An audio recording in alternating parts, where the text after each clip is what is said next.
कैसे करेंगे बाबा, बड़ी सस्ती नहीं है तो महंगा तो बहुत, कैसे होगा। जो जही पंथ चले मन लाई,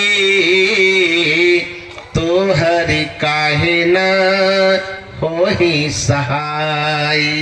अरे आप परमात्मा कहते हैं कठिन तो है, नहीं ऐसा बात नहीं। रघुपति भगति करत कठिनाई, कहत सुगम करनी अपार, जानै सो जही बनी आई। रघुपति भगति करत कठिनाई, बहुत कठिन है।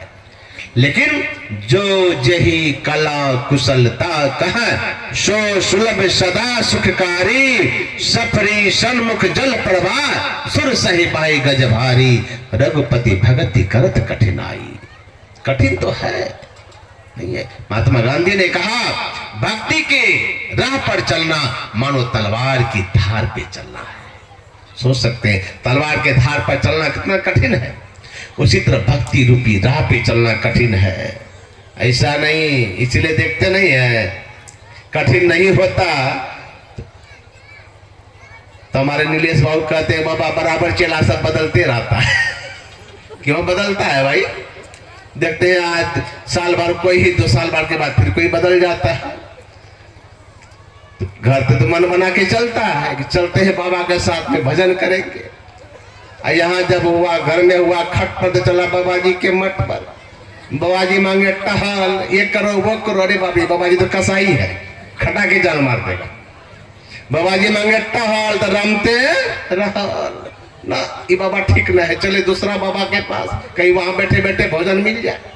वहां भी गया, वहां भी नहीं मिला तो रमा रहा है। रमते रमते रमते रमते रमते भी थक गया तो रमते में भी फक्का, अंत में सोचता शादी विवाह करके गृहस्थी पक्का,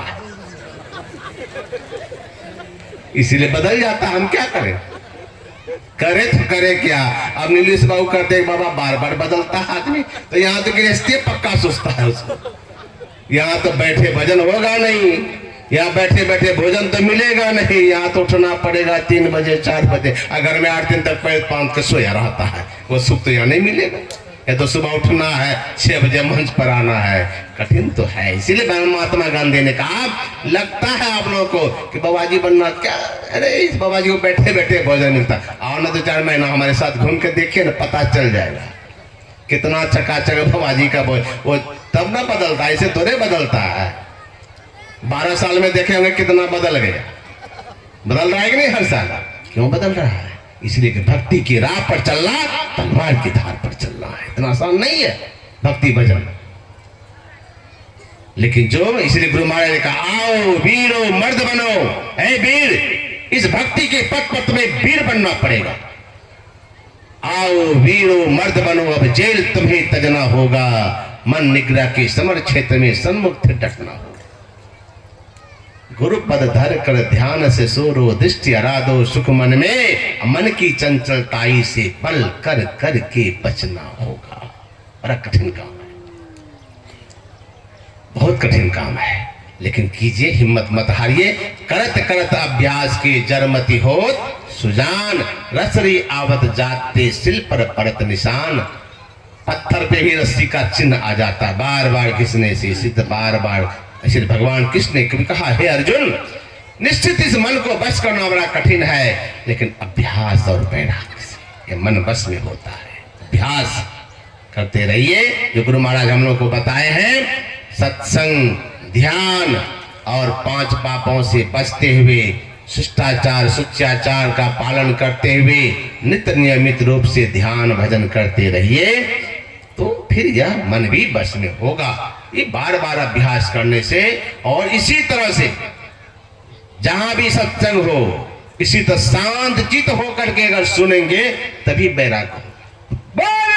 सतगुरु महाराज की इसी तरह से बैराग होगा। कब, जब आप मनोयोग पूर्वक सत्संग सुनेंगे। सत्संग से ही बैराग होता है। ध्यान को जैसे भोजन को पचाने की शक्ति पानी में है, उसी तरह अगर कोई चाहेगा 24 घंटा बैठ कर ध्यान करे, वो तो बिरले है। कोई गुरु महाराज जैसे महान पुरुष होंगे जो बैठ के भजन में लग गए तो लग गए, लेकिन हम साधारण जन इतना आसान नहीं है। ध्यान करने के लिए सत्संग जरूरी है। ये क्या करता है, वैराग्य को उत्पन्न करता है। और ध्यान में मन लगाने के लिए सत्संग बहुत जरूरी है। इसे जहां भी सत्संग हो, यही तो 1-2 महीना सीजन है सत्संग का, उसके बाद तो बैठ के इन खाते हैं हम लोग। और इस इलाके में तो कहना क्या है, इस क्षेत्र में तो सत्संग का गढ़ है, भीड़ देख के ही पता चल जाता है। कहीं भी आता हूं, कई कार्यक्रम तो होते ही रहता है। अभी मेरा अंतिम कार्यक्रम है हरिपुर कला में, इस क्षेत्र का अभी अंतिम कार्यक्रम मेरा है, यही 2 और 3 मार्च को हिंगवा जिसको बोलते हैं, मध्य विद्यालय हिंगवा में अंतिम कार्यक्रम मेरा है। उसके बाद तो फिर अगले साल मिलेंगे। इधर इस तरफ नहीं, फिर बनमनखी से उधर है एक कार्यक्रम, लेकिन इधर जो मेरा कार्यक्रम का अंतिम कार्यक्रम एक और बचा हुआ है, जो हिंगवा हरिपुर कला बोलते हिंगवा टोल मध्य विद्यालय में, वहां एक विशाल कार्यक्रम, वो लोग भी बहुत मनोयोग सब तन मन धन लगा के व्यवस्था में जुड़े हुए हैं, उत्साहित हैं। वो अंतिम कार्यक्रम होगा। आप लोग वहां के लिए भी, हमारे राजेश बाबू कहते हैं बाबा आप अपने से आमंत्रण दे दीजिए, सबको भी आमंत्रित कर रहे हैं कि वहां भी मेरे कार्यक्रम में इसी तरह से आकर के सबको इस सत्संग जग को सफल करने में सहयोग देंगे। वह अंतिम कार्यक्रम होगा। सुनिए, सुनना बेकार नहीं जाएगा, सुनने से ध्यान में प्रेरणा मिलेगी और जीवन भक्ति पथ पर अग्रसर होगा। समय तो बहुत हो गया, मुझे जाना भी है, इसलिए मैं सभी आयोजनकर्ताओं को, जिन जिन लोगों ने जिस तरह से हाथ बटाया, हमारे मोहनिया वासी खासकर नौजवान, हमारे नौजुवक लोग, नई कम उम्र के लोग इसमें हाथ बटाते हैं। मैं देखता हूं बच्चे हैं, हो सकता है बोलने में कोई भूल हो जाए, कार्य में कोई शैली में कोई गड़बड़ी हो जाए, तो उस बात को ध्यान में नहीं रखना है हम लोगों को। बच्चे हैं हम लोगों के, मेहनत कर रहे हैं, साहस है, जुटा रहे हैं, भूल चूक तो हो रही है। अरे बच्चा जब चलता है तो गिरता ही है, चोट लगती है फिर उठ के खड़ा हो जाता है, फिर चलता है। तो अब गिरना कोई उसकी नादानी नहीं है, चलेंगे तो गिरेंगे, कर्म करेंगे तो भूल होगी, कुछ करेंगे तो गलती होगी।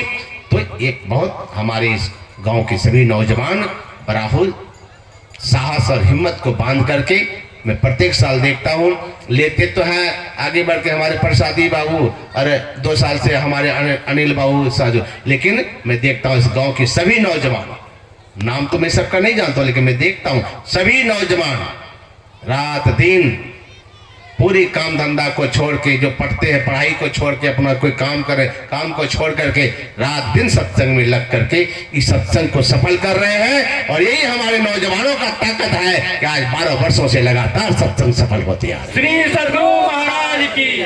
मैं गुरु महाराज से प्रार्थना करता हूँ ऐसे नौजवान को सद्बुद्धि दीजिए हे गुरुदेव, कि आपके चरणों में इन सब का मन लगा रहे, सभी ग्रामवासी का। और इस तरह से आप लोग जो आए हैं, आप लोग भी बहुत पुण्य के भागी हैं। इसलिए मैं गुरु महाराज से प्रार्थना करता हूं, जिन्होंने तन दिया है, मन दिया है, धन दिया है, और आप सब जो आकर के उपस्थिति दर्ज कराई है, ऐसा करके आप लोग बहुत बड़ा पुण्य का काम किए हैं। गुरुदेव के चरणों में मैं प्रार्थना करता हूं सबका जीवन आनंद में हो, कल्याण में हो, यही शुभकामना के साथ बोले श्री सद्गुरु महाराज की जय।